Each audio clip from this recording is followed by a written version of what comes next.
Hi everyone, welcome back to Wrestling Fun with Father and Son.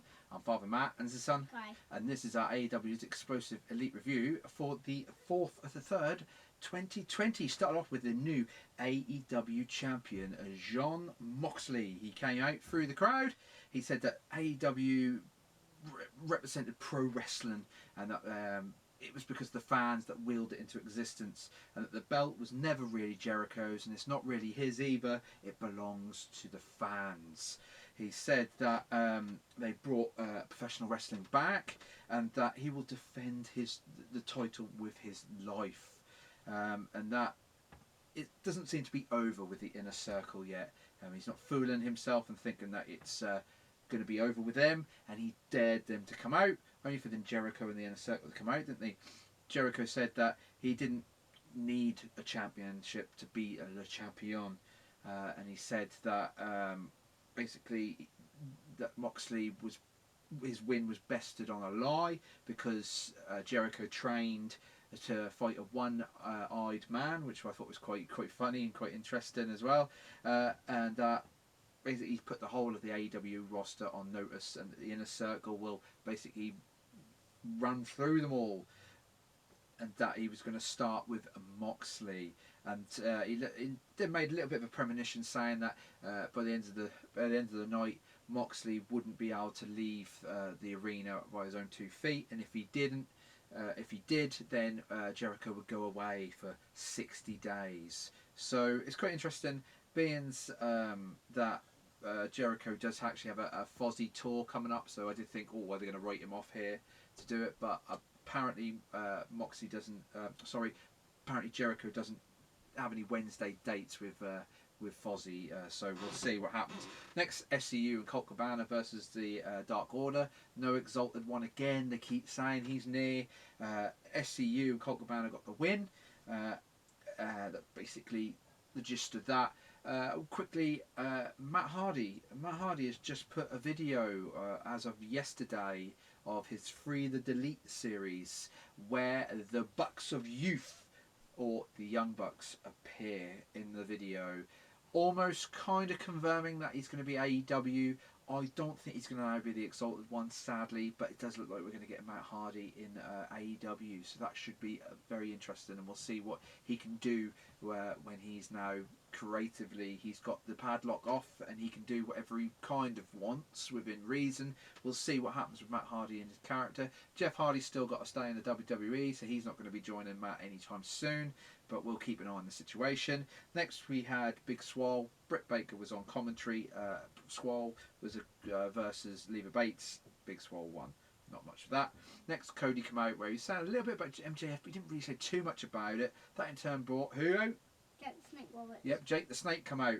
A bit heelish, obviously. He said he was sick of Cody's crying and his whining, and that he wasn't there to praise, he was there to slay. And he said about this new client, teasing that somebody's coming and that the dark side is coming to AEW, and that this client would face Cody at a future date. So very interesting that. Who's the client going to be? It could be Luke Harper, or Brody Lee as he's now called. It could be Matt Hardy, possibly. Lance Archer, I thought Lance Archer was going to be on this show. He didn't make his debut, as far as I know. I didn't see it. I don't know if he was in AEW Dark or what, but he didn't make an appearance. So that was a bit of an interesting thing as well that didn't happen. Next we had Chuck Taylor versus Pac. Pac won with the Brutalizer, only for then Trent to get on the apron, get in the ring. Then Orange Cassidy sort of pushed him out of the way as if to say, right, I've got unfinished business, let me deal with this. Only for then the Lucha Brothers to come down, super kick Orange Cassidy and take out Trent. Only for then Pac to announce this new stable. It's called the Death Triangle. Yes, so now it's going to be Pac and the Lucha Brothers in their own little faction stable, which I think is quite interesting. We'll have to see what happens there. They debut next week. It's quite a good fit for Pac, that, to be in there with 2 luchadors, being he's a high flyer, so we'll have to see. Next, QT Marshall versus Jake Hager. Jake Hager won with that sort of stand and choke thing, only for them not to release it. Then Dustin Rhodes got into there, or Dustin Reynolds got in there to break it up. Then Santana and Ortiz, they were there as well to sort of help Hager. Then Cody came down to make the save, only for then Ortiz to get a chair, take Cody out, and then Matt Jackson come down to save. And then the Inner Circle basically stood tall for that little bit, only for then Adam Page to come down and sort of take them out. And in the end, it was them who got the upper hand over the Inner Circle. Bit complicated. And also Hangman done a buckshot. Yeah, he done a.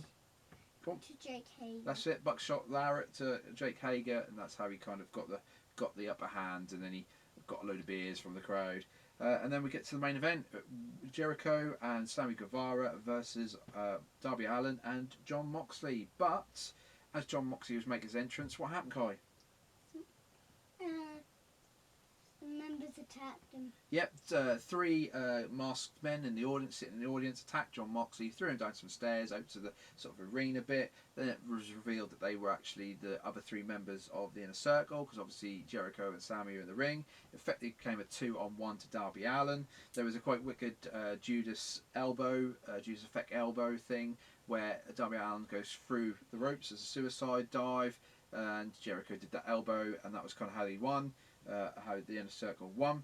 Then when the Circle was standing tall in the ring, Moxley comes out with a chair. Jericho quickly bails it out of the ring. The Inner Circle took Moxley's chair shots and stuff like that, only for Jake Hager to get the upper hand and take out Moxley with a lariat clothesline thingy, and then they basically wheeled him, sort of carted him up to the ramp, and they did a triple power bomb, didn't they, Kai? A triple power bomb through some tables, off the ramp, a la the Shield.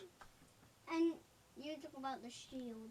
Yep, it was kind of like the Shield. It was an homage to the Shield. Obviously, Dean Ambrose, Jon Moxley and the Shield. And at the end, normally the Shield do that sort of fists together, don't they? But this time they did middle fingers, sort of saying, "Screw you, Moxley." And so obviously the premonition came true.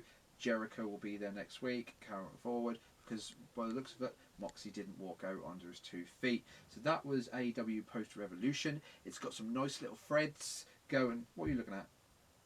Huh? Got some nice little threads going through the show.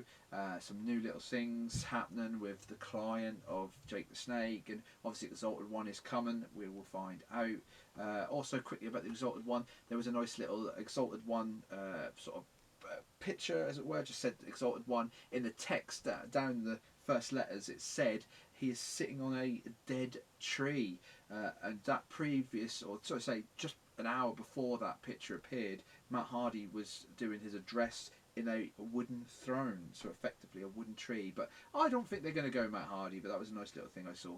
Anyway, I thought it was again consistent show. So if you like this video, please like, comment and subscribe, and we'll see you in the next video, which will be SmackDown's review. So I'll say goodbye, and say goodbye, Kai. Goodbye.